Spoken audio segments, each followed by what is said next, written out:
네, 여러분 안녕하세요. 오늘도 빈틈없이 시장을 움직이는 월가의 뷰와 뉴스를 짚어드리는 빈난스의 특파원입니다. 네, 오늘은 이번 주 들어서 지금 이 반도체 하드웨어 전반적으로 좀 주가를 흔들고 있는 이슈인데요. 이 엔비디아와 구글의 이 메모리 압축 기술에 대해서 좀 정리를 해보려고 합니다. 사실 이번 주 이제 개장전 요것만을 통해서는 계속 이제 팔로우업을 드렸던 내용인데 예상보다 지금 시장의 반응이 좀 크게 나타나고 있어서 따로 제대로 정리를 하고 넘어갈 필요가 있을 것 같습니다. 먼저 지금 이슈가 된 것은 이제 두 개죠. 하나는 이제 지난 주말부터 테크 업계에서 좀 주목을 받았던 이 엔비디아의 KV 캐시 트랜스폼 코딩, 줄여서 KVTC라고 하는 기술입니다. 이게 3월 17일 날 이제 처음 논문이 업로드가 됐는데, 그러고 나서 이 주말부터 이게 좀 주목을 받기 시작했고요. 또 하나는 24일 날 구글이 공개한 이 KV 캐시 메모리 압축 알고리즘 터보 퀀트라고 하는 겁니다.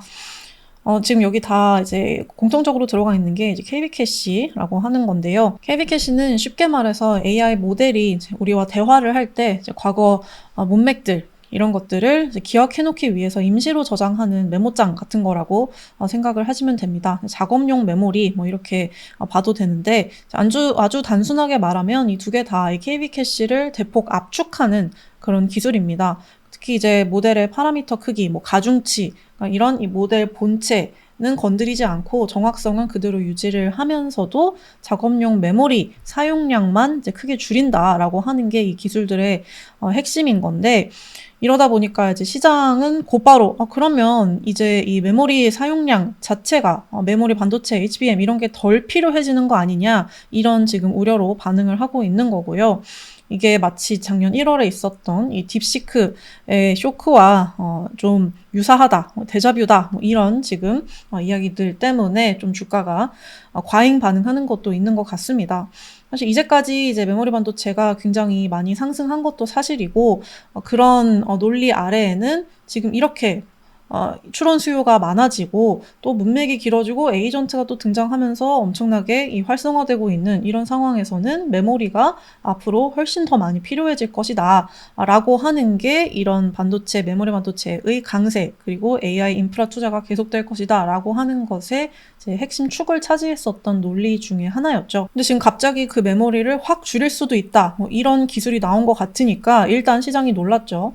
이란 전쟁 이후로 지금 시장의 이 모습들이 일단 불안하면 팔고 보자, 리스크를 줄이고 보자, 질문은 나중에, 이런 지금 모드이기 때문에 조금 더 지금 강하게 반응이 나타나고 있고요. 여기에 이제 이 클라우드플레어 CEO 매튜 프린스가 터보콘트에 대해서 구글의 딥시크 모먼트다 뭐 이렇게 칭하면서 딥시크 쇼크를 다시 한번 마치 소환하는 듯한 이런 이야기를 한 것이 또 약간 우려에 불을 붙인 것 같아요. 딥시크처럼 이제 AI 추론 속도, 뭐 이 메모리 사용량, 뭐 전력 소비, 뭐 이런 것들을 최적화하고 효율성을 높일 잠재력이 크다, 이제 이런 취지로 이 CEO는 이야기를 한 거고, 우리 클라우드플레어도 이런 쪽에 집중해서 연구를 잘 하고 있다, 뭐 이런 거를 어필하려고 했던 것 같은데, 이게 이 딥시크 마치 작년 초에 이 20분의 1의 비용을 가지고도 이 AI 모델을 훨씬 괜찮게, 성능이 괜찮게 학습을 시켰다라는 소식에 이 엔비디아 칩 그럼 필요 없는 거 아니야? 하면서 엄청나게 시장이 공포에 빠졌던 그 기억이 있죠. 이제 그때와 비슷한 공포가 약간 되풀이되는 모습이 나타났습니다. 특히 지금 안 그래도 메모리 반도체 이 주가들이 굉장히 많이 오른 상태죠. 지금 보면은 지난 반년 동안 8배가 올랐다라는 것을 알 수 있는데요. 이제 전쟁까지 터지다 보니까 언제 한번 조정을 받아도 이상하지 않은 이제 상황이다라고 이제 모두가 바라보고 있었던 상황이기도 합니다. 거기에 이 이슈가 약간 추가 매도의 빌미가 된 모양새이고요. 대표적으로 이 키옥시아, 일본의 키옥시아 같은 경우는 지난 8월 이후로 700% 급등한 상태였고요. 샌디스크도 지난 1년 동안 12배가 가격이 올랐습니다. 최근에 이제 마이크론 같은 경우에도 마진 80%라고 하는 사실 이 유례없는 어마어마한 이 마진율을 보여주면서, 이게 반대로 말하면은 이 하이퍼스케일러들이 얼마나 높은 비용을 내고 지금 이 반도체를 사가고 있는 거냐, 이게 지속 가능하냐, 이런 걱정이 좀 있었죠. 이런 불안들의 이런 이 구글과 엔비디아의 기술이 약간 직격탄이 됐다라고 보면 될 것 같습니다. 근데 사실 이제 좀 차분하게 뜯어보면은 이 기술 때문에 뭐 메모리 반도체에 대한 수요가 뭐 이제 줄어들 거다라고 해석하는 것은 좀 너무 단선적인 조금은 잘못된 해석일 수도 있습니다. 그래서 오늘은 이 기술이 정확히 뭐 어떤 거고 왜 이렇게 시장이 놀랐는가, 그리고 왜 장기적으로든 이게 틀린 공포일 수 있다라고 보는지, 이런 거를 좀 차근차근 살펴보도록 하겠습니다. 먼저 이 자꾸 나오는 KV캐시 뭔지부터 다시 짚고 넘어가야 하는데요. 아까 말씀드린 것처럼 AI의 이 작업용 기억, 작업용 메모장, 임시 메모장, 뭐 이렇게 생각을 하면은 좋습니다. 우리가 뭐 길게 대화를 하거나 굉장히 어려운 뭐 논문을 읽는다라고 할 때 이제 빠르고 효율적으로 그것을 뭐 말을 계속 대화를 이어가거나 빨리빨리 읽으려면은 이제 그때그때 메모를 해두는 게 이제 우리도 효율적이잖아요. AI도 마찬가지입니다. 우리가 지금 점점 더 이제 예전처럼 그냥 뭐 날씨 어때 이러고 끝나는 게 아니라 굉장히 오랫동안 대화를 이어가기도 하고 뭐 긴 연구를 시키기도 하고 이러다 보니까 AI는 이제 앞서서 우리와 했던 대화, 자기가 찾았던 뭐 연구들, 계산들 이런 것들을 저장을 해두는 것이 훨씬 편하겠죠. 그때그때 다시 새로 하는 것보다. 그래서 이제 이전 토큰들의 핵심 정보, 키 밸류를 이제 잠깐 저장해 놓는다라고 해서 이 임시 메모장을 KB 캐시라고 부르는 겁니다. 근데 문제는 이 문맥이 길어지고 대화가 길어지고 추론의 강도가 세지고 에이전트가 점점 많아질수록 이 KB 캐시도 이제 급팽창을 하게 됩니다. 이제 훨씬 더 GPU 메모리를 잡아먹는 이 비중이 커진다라고 하는 건데요. 이 그림을 보시면은 왼쪽에서 오른쪽으로 갈수록 이제 문맥이 길어집니다. 그럴수록 이 블록들, KB 캐시를 상징하는 이 블록들이 엄청나게 많아지는 것을 볼 수 있죠. 이 같은 파라미터, 같은 가중치의 모델에서 짧은 대화를 할 때는 KB 캐시가 작아서 문제 없지만 이제 이렇게 초장문, 컨텍스트를 처리를 하고 이제 깊게 추론하는 에이전트를 가동할 때에는 지금 모델 본체보다 KB 캐시가 훨씬 더 많은 토큰을 잡아먹는 것을 볼 수 있죠. 그만큼 작업용 메모리 비용이 늘어난다라는 뜻이기도 합니다. 결국 이렇게 이쪽으로 지금 점점 가고 있는데 KB 캐시가 이제 연산 능력보다도 이 메모리, KB 캐시가 잡아먹는 이 메모리 쪽에서 병목이 생긴다라고 하는 겁니다. 이 네모 작업대 위에서 일을 해야 되는데 이 임시 메모장이 자꾸 공간을 다 잡아먹으니까 정작 내가 일할 자리가 없다라고 하는 게 지금 AI 추론의 병목이다라고 하는 거죠. 그래서 이제 메모리가 중요하다라고 했던 건데 엔비디아는 올해 초부터 이 문제를 이제 공개적으로 강하게 이제 제기를 해왔었습니다. 이게 이제 지난 1월 초에 젠슨 황이 CES 기조연설에서 발표했었던 이 AI 작업 기억 장치 추론 맥락 메모리 스토리지 플랫폼 ICMSP 도 이제 이런 문제에서 비롯된 거였습니다. 즉 이제 병목이 연산이 아니라 기억으로 넘어갔으니 이것을 해결하기 위해서 이 KB 캐시가 자꾸 GPU 연산을 위한 메모리까지 잡아먹는 문제를 해결해야 한다. 그래서 이제 아예 새로운 이 KB 캐시만을 위한 저장 계층을 따로 만들자라는 이야기였었죠. 그래서 이제 메모리와 스토리지에 대한 이런 수요가 훨씬 더 늘어날 거다라는 내러티브가 완성이 됐었고, 그때부터 이제 또 샌디스크 같은 이 메모리 반도체 주가들이 어마어마하게 폭등하는 계기가 됐었습니다. 사실 지금 이 이슈가 된 엔비디아의 KBTC 그리고 구글의 이 터보퀀트도 이런 문제의식의 연장선상입니다. 또 다른 해법이다라고 보면 되는데요. 지금 이 KBTC 뭐 이름은 어려운데 그냥 마치 사진, 영상 파일 압축하듯이 KB 캐시를 압축하자라고 하는 이제 그런 아이디어입니다. 컴퓨터가 이제 사진을 JPEG 방식으로 이제 압축을 할 때 모든 픽셀을 다 똑같이 중요하게 저장을 하는 게 아니라 이제 사람 눈에 별로 중요하지 않은 정보는 약간 흐릿하게 좀 거칠게 하고 중요한 것은 정교하게 저장하는 이제 그런 식으로 이 압축을 하는데 KB 캐시도 그렇게 하자라는 겁니다. 그 안에 이제 중복되거나 불필요한 정보들도 분명히 있으니까 이제 중요도를 정렬을 하고 이제 뭔가 프로그래밍으로 변환을 해서 압축을 하면 더 작게 저장할 수 있잖아라는 것이 이제 아이디어인 거고요.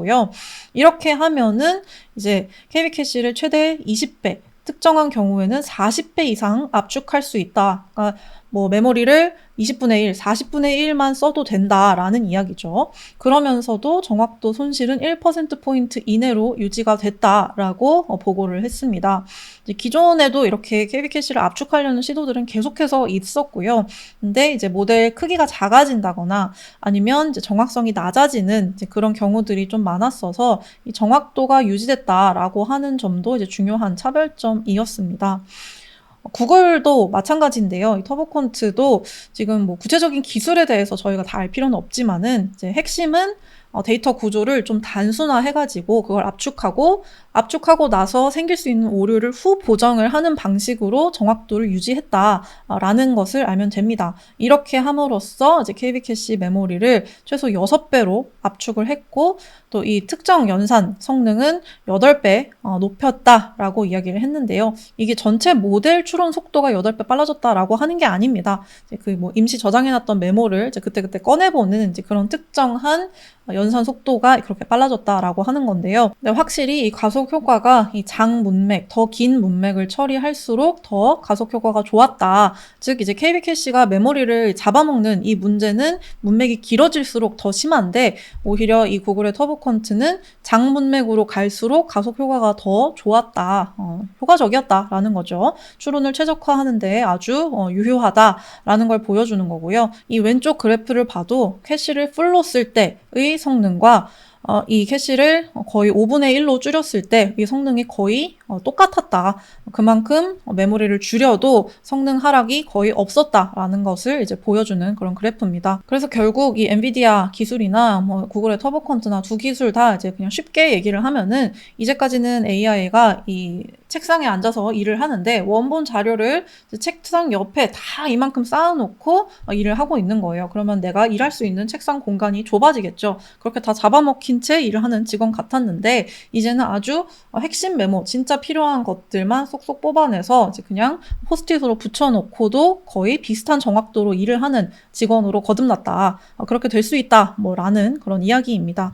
이제 책상 공간이 그럼 그만큼 늘어나겠죠. 그만큼 이제 내가 일을 할 수 있는 이 GPU가 머리를 돌릴 수 있는 연산을 할 수 있는 그런 메모리 공간이 더 늘어나고 더 빨라질 수 있다. 이런 이야기인 겁니다.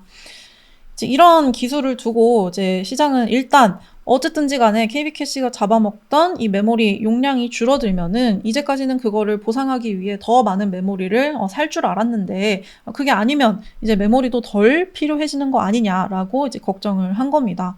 그러면서 이제까지 많이 오른 메모리주가 고평가 국면이다라고 보고 이제 매도를 하기 시작한 거죠. 사실 이런 우려는 마치 이제 딥시크 때도 그랬던 것처럼 좀 과도하다라고 하는 것이 월가의 대부분의 사람들의 생각입니다. 일단 이 링세커티의 이야기를 보면은 이 터보컨트 논문 자체가 비록 3월 24일 날 구글의 블로그에 올라오기는 했지만 이 논문이 처음 세상에 나온 것은 작년 4월이었고요. 그러다 보니까 지금 뭐 메모리를 6배로 압축했다. 속도가 8배 빨라졌다라고 하는 것도 이제 1년 전의 이야기지 지금은 이미 그때와 다르게 AI 운영 환경이 엄청나게 또 개선됐기 때문에 지금 이 기술을 현재에 적용하면은 그 정도의 극적인 성능 차가 안 난다, 과장됐다라고 일단 이야기를 하고 있습니다. 또 모건 스탠리는 이런 이 KB캐시 압축 기술 자체가 지금도 있었고 앞으로도 더 발전할 것이다. 하지만 그렇다고 하더라도 이걸 통해서 줄일 수 있는 메모리는 이제 임시 메모리 용량을 덜어주는 것일 뿐이지 AI가 여전히 많이 필요로 하는 뭐 학습이라거나 뭐 스케일링이라거나 그리고 이 모델 가중치, 모델 그 자체를 저장하는 이런 메모리, 즉 이 광대역폭 HBM은 서로 다른 종류이기 때문에 뭐 이것이 HBM 수요를 줄인다라고 하는 것은 일단 맞지 않다. HBM 수요는 전혀 영향을 받지 않는다라고 이야기를 하고 있습니다.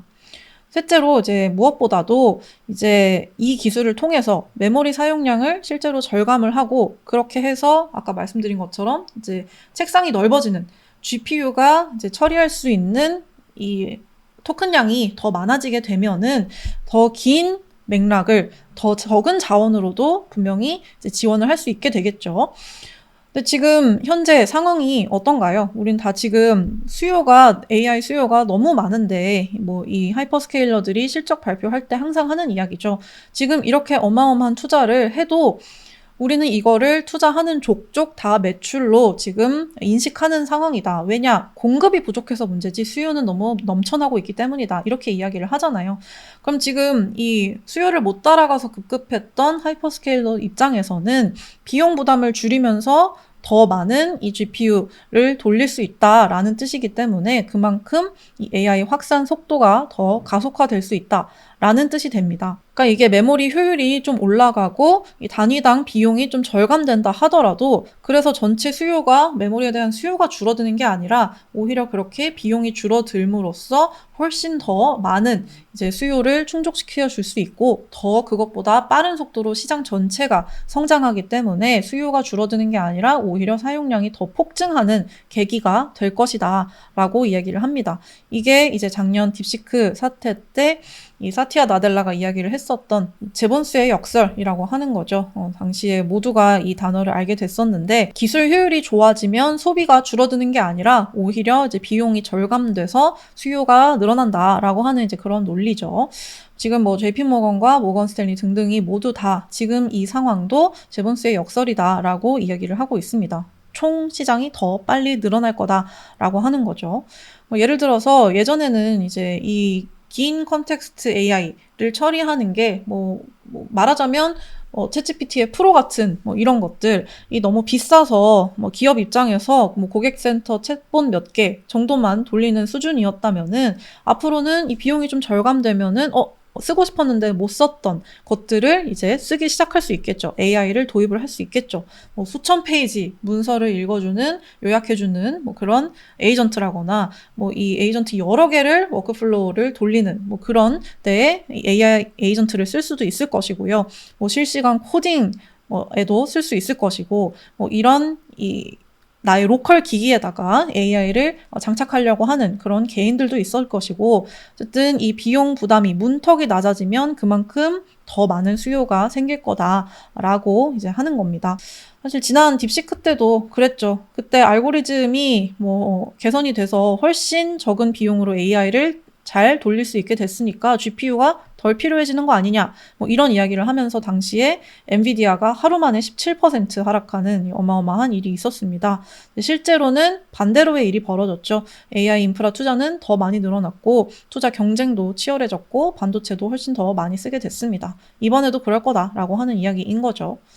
실제로 지금 메모리 시장 현재를 봐도 메모리가 그래서 덜 필요해지느냐 혹은 수요가 좀 꺾일 조짐이 있느냐 너무 비싸서 그런 징후가 아직은 없습니다. 이제 마이크론 같은 경우에 아까도 얘기했지만 3분기 총마진 81% 가이던스를 내놓는 어마어마한 숫자를 지금 내놨죠. AI 시대의 메모리는 이제 전략 자산이 됐기 때문에 고객사들이 좀 비싸도 안 살 수가 없게 됐다. 이런 이야기였었습니다. 또 이 26일에는 대만 메모리 회사 나냐 테크놀로지가 샌디스크와 SK하이닉스, 키옥시아, 시스코로부터 총 787억 대만 달러의 지분 투자를 유치를 했는데요.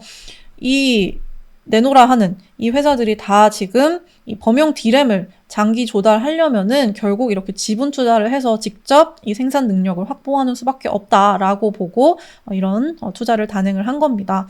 JP모건은 이 AI 열풍 때문에 메모리 수요가 너무 급증을 하다 보니까 이런 전례 없는 지분 투자가 발생했다. 이거는 장기 계약, 지금 1년, 5년 장기 계약들을 이야기를 하고 있는데 그거보다도 훨씬 더 강력한 구속 수단이어서 이 고객사와 공급업체 모두 다 좀 지속 가능하게 메모리 사이클을 크게 가져가지 않으면서 계약을 유지할 수 있는 그런 좋은 전례가 됐다고 본다. 이렇게 평가를 하고 있습니다.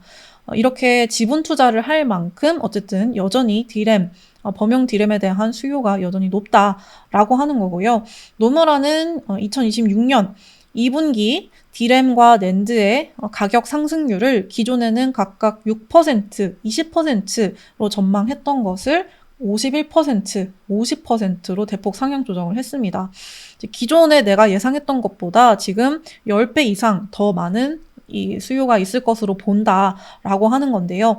그만큼 지금 이번에 나온 이 터보 퀀트에 대해서도 이거는 메모리가 이런 정도로 너무나 공급 제약이 심각하다 보니까 그 병목을 어떻게든 좀 완화하기 위한 노력의 일환일 뿐이지 이것 때문에 메모리 수요가 줄어든다? 지금 국면에서는 아직 그렇게 말할 수 없다.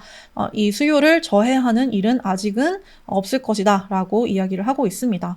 오히려 이 노무라는 향후 3년 아주 길게는 5년까지도 이 메모리 수요가 계속 강할 거라고 보고 있고요. JP모건은 지금 2027년 적어도 내년까지는 공급이 수요보다 더 부족한 상황이 지속될 것으로 보고 있습니다. 더 중요한 것은 지금 AI가 이제 막 에이전트 시대를 맞이를 하면서 어마어마하게 많은 이 토큰 수요가 발생하고 그것이 이 전방위적인 인프라 투자로 이어지고 있는 상황인데 그 다음 이제 피지컬 AI도 이제 기다리고 있다라고 하는 점입니다. 이 에이전트는 아까 이야기한 것처럼 그냥 뭐 텍스트로 한번 묻고 끝나는 챗봇, 뭐 오늘 날씨 어때? 이러고 끝나는 게 아니라 계속 24시간 켜져 있고 나와 이야기한 맥락 이런 것들을 다 기억을 하면서 툴도 쓰고 뭐 이제 자기가 알아서 컴퓨터를 조작하기도 하고 이러죠. 그렇게 AI가 해야 할 일이 더 많아지고 복잡해진다라고 하는 건 결국 그만큼 더 많은 이 지식을, 토큰을 얘가 생산해야 한다라는 뜻입니다. 그만큼 이 메모리, 반도체, 뭐 이런 전력 등등을 이용을 해서 생산하는 토큰을 훨씬 더 많이 쓴다라고 하는 건데요. 그것은 결국 이렇게 더 긴 문맥을 저장해야 할수록 더 큰 KB 캐시가 필요하다. 즉, 더 많은 메모리가 필요하다로 이제 연결이 되는 겁니다.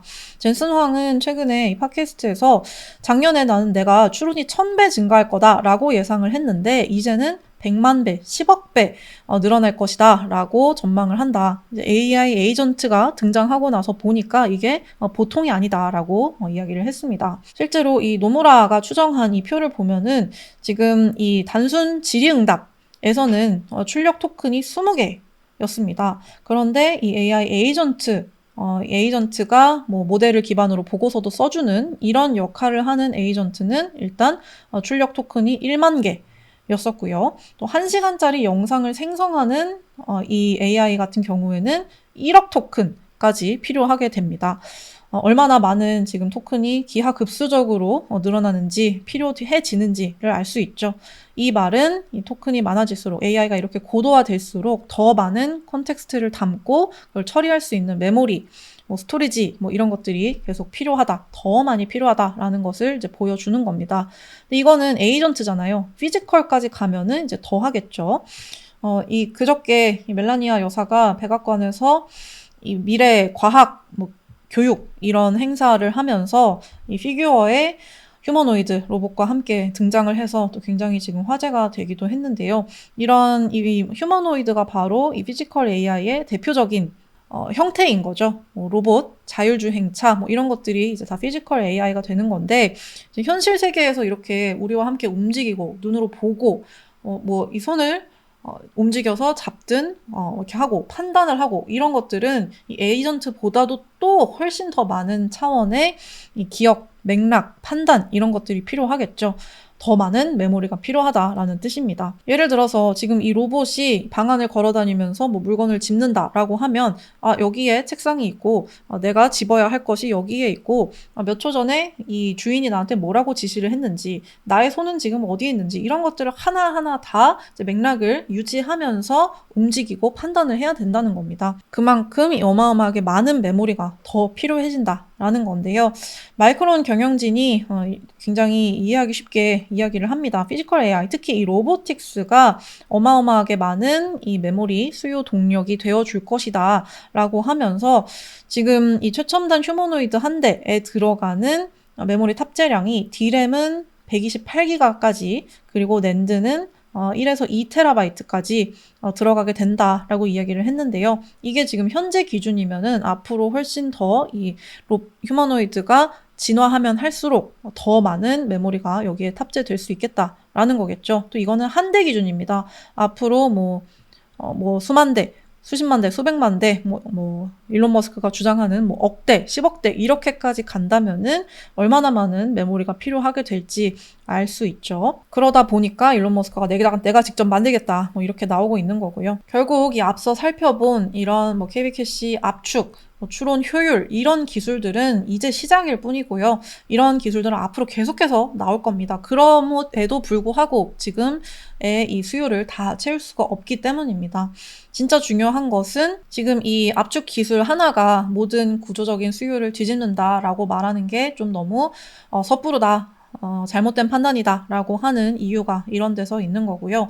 그러면 이번 뉴스, 압축 기술이 이런 것들이 자꾸 나온다라고 하는 것을 좀 어디서 진짜 메시지를 찾아야 하는가라고 하면은 이제 메모리 시대가 끝났다, 뭐 메모리가 덜 중요해진다 이런 게 아니라 수요가 기하급수적으로 늘어나는데 메모리 공급은 제약되고 있잖아요. 그러면 가격은 계속 올라가고 영원히 돈을 낼 수는 없습니다. 그러면 이제 어떻게 해야 같은 자원으로 하나의 이 메모리 반도체를 써도 더 낮은 비용으로 더 효율적으로 더 지연이 없이 잘 빠르게 처리를 해서 토큰을 더 많이 같은 돈을 주고도 생산을 많이 해낼 것인가가 이제 관건이 되는 겁니다. 이제 효율 전쟁이 되고 있다는 거죠. 이전에는 그냥 많이 줘, 있는 대로 줘, 많이 꽂으면 돼 였는데 이제는 효율이 중요해지고 있다.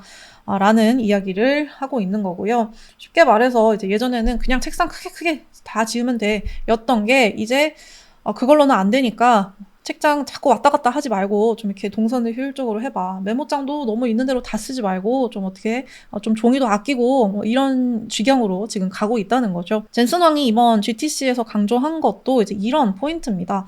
이 토큰 경제학, 토큰 비용 이런 얘기를 굉장히 많이 했는데요. 단순히 성능뿐만이 아니라 이제 AI 팩토리, 우리 엔비디아가 만드는 이 AI 시스템 그 전체가 결국 토큰 비용이나 뭐 성능당 전력, 처리 속도 이런 효율성이 훨씬 더 뛰어나기 때문에 절대 가격이 비싸 보여도 실제 이 토큰당 가격으로 따지면은 훨씬 우리가 저렴하다, 효율이 좋다, 추론 토큰 비용을 경쟁사보다 최대 10분의 1로 낮출 수 있다 이런 것들을 굉장히 강조를 많이 했습니다. 결국 효율이 중요해지고 있다라는 거고요. 그렇다면 앞으로 이제 메모리는 계속해서 더 많이 생산해주기를 모두가 바라겠지만 그것과 함께 이 메모리의 양 이상으로 더 많은 이제 효율을 낼 수 있는 기술들에 대해서도 훨씬 더 많은 이제 자본이 들어갈 수 있다라는 것이 이번 압축 기술이 보여주는 이제 함이다라고 볼 수 있을 것 같습니다. 뭐 지금 최근에 광통신 기업들이 또 어마어마하게 많이 올랐었죠. 그것도 어떻게 보면 마찬가지입니다. 어떻게 해야 효율을, 전력을 덜 쓰면서 지연을 덜 먹으면서 빠르게 효율적으로 데이터를 주고받을 수 있는가. 그것의 이제 해법의 하나로 이제 광, 연결 이런 것들이 등장을 했었던 거였죠. 이번에 이 압축 기술도 결국은 이런 식으로 효율을 높이기 위한 여러 수많은 해법 중에 하나다라고 보면은 되겠고요.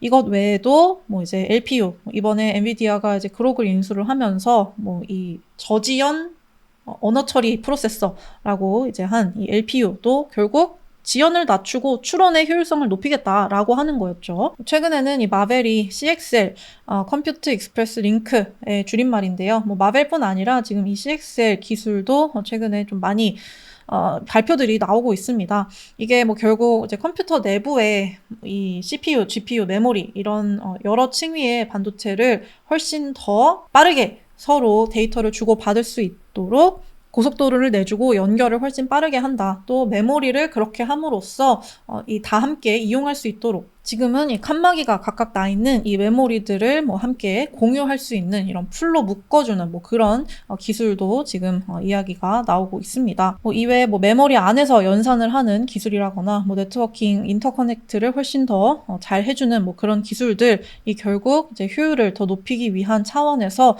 압축 기술이 지금 나온 것처럼 계속해서 이 뉴스들이 나올 거고요. 실제로 진전이 많이 있을 겁니다. 이런 뉴스들이 나올 때마다 그럼 이제 메모리는 필요 없게 되는가? 이렇게 생각할 것이 아니라는 거죠. 결국 메모리의 이 부족을 어떻게든 잘 극복해 나가고 그만큼 훨씬 더 빠르게 이 성장하는 AI의 이 수요를 따라가기 위해서 이런 효율 전쟁으로 이제 새로운 또 막이 펼쳐지고 있다라고 보는 것이 더 이제 맞는 해석일 것 같습니다. 그래서 뭐 지금 이런 것들로 인해서 효율이 중요해지는 국면이라면은 뭐 방금까지 살펴본 뭐 네트워킹, 뭐 메모리 확장, 뭐 메모리 컨트롤러 이런 것들이 또 중요하게 될 거고요. 또 기본적으로 이 하이퍼스케일러들이나 뭐 AI 모델 기업들, 플랫폼 기업들 경우에는 이런 효율 향상 덕분에 추론 비용이 하락한다면은 이제 수익성이 높아지고 AI 사용량도 서비스를 확산시킬 수 있는 이제 그런 이 수혜를 또 기대를 할 수 있겠죠. 또 이런 메모리 반도체 회사들 같은 경우에는 아무래도 최근까지 너무 많이 이 미래 기대까지 다 끌어다 쓴 것도 있었고, 결국 뭐 이런 효율이 올라간다라고 하는 것은 이 GPU 단위당 요구되는 메모리 사용량은 확실히 요구량은 단기적으로 줄어들 수 있다라는 뜻이기 때문에 약간은 조정이 있을 수 있겠죠. 하지만 결국은 토큰당 비용이 낮아지면서 사용량이 늘어난다라고 한다면은 결국 메모리에 대한 수요는 계속 강하게 나갈 수밖에 없는 이제 그런 그림이라고 봐야겠습니다. AI 인프라 투자가 계속해서 강화된다라고 한다면 역시나 데이터 센터, 뭐 전력 인프라 이런 것들은 계속해서 수요도 함께 늘어날 거고요. 또 GPU 효율이 향상된다라고 하면은 이 GPU를 빌려줘서 또 AI 추론 플랫폼을 운영하는 이런 네오 클라우드 업체들 경우에도 마찬가지로 이제 수익성에 좀 기대가 될 수 있고요. 또 이렇게 이 추론 비용이 떨어지고 메모리 부담이 좀 완화된다라고 하면은 이렇게 스마트폰이나 뭐 PC나 이런 데서 로컬로 AI를 돌리는 부담이 훨씬 더 줄어들 수 있을 거고요. 그러면 이 엣지 AI 뭐 AI 디바이스, 뭐 그것의 형태가 스마트폰이 됐든 뭐 오픈 AI가 하겠다는 뭐 어떤 것이 됐든 그런 엣지 AI에 대한 기대가 좀 오랜만에 살아날 수도 있을 것 같고요. 그러면은 뭐 이런 엣지 칩들 같은 경우에도 좀 성장의 발판이 마련될 수도 있겠죠. 그럼에도 불구하고 항상 리스크는 따져봐야 합니다. 이렇게 영원히 좋은 것은 없을 것이고요. 메모리 가격 상승률이 언제 좀 둔화되는가? JP모건은 올해 4분기 정도부터 메모리 가격이 둔화될 수도 있다. 상승률이 둔화될 수도 있다. 오르긴 하겠지만 가속되는 이 기울기가 꺾일 수 있다라고 지금 보고 있어서 만약에 그렇다면은 이 주가는 선반영을 할 수가 있겠죠. 또 AI 수익화 우려 때문에 캐펙스가 둔화되지는 않는지 이것도 당연히 앞서 살펴본 이런 AI 하드웨어 기업들의 주가에 리스크가 될 수가 있습니다. JP모건 같은 경우는 뭐 이 공급보다는 지금 너무나 메모리 가격이나 이런 것들이 너무 많이 올라서 이 수익성을 걱정한 하이퍼스케일러들이 약간 속도 조절을 하는 그럴 가능성은 있다. 그것은 조금 더 지켜봐야 한다라고 이야기를 하고 있습니다. 또 뭐 지금 같은 이런 기술 혁신이 뭐 너무나 극한으로 간다면은 뭐 확실히 언젠가는 메모리에 대한 이 사용량, 요구량이 좀 줄어들 수는 있겠죠. 또 더 현실적인 것은 이제 전력이 부족해서 아무리 많이 늘리고 싶어도 늘릴 수 없는 뭐 이런 문제. 그리고 이 전력 비용, 전기 요금이 너무 많이 올라가면서 지금 워싱턴에서도 뭐 AI 데이터 센터를 일단 무기한 중단해야 된다. 뭐 이런 이 버니 샌더스의 법안 발의도 나오고 있는데 이런 규제 위험이 앞으로 커질 수 있다는 점. 그리고 중국에서 어쨌든 메모리가 비록 사양은 낮지만 굉장히 빠르게 생산 능력을 확대하고 있어서 이것이 과연 얼마나 이 글로벌 메모리 시장에 영향을 줄 것인가 이것도 리스크로 지켜봐야 할 것 같습니다.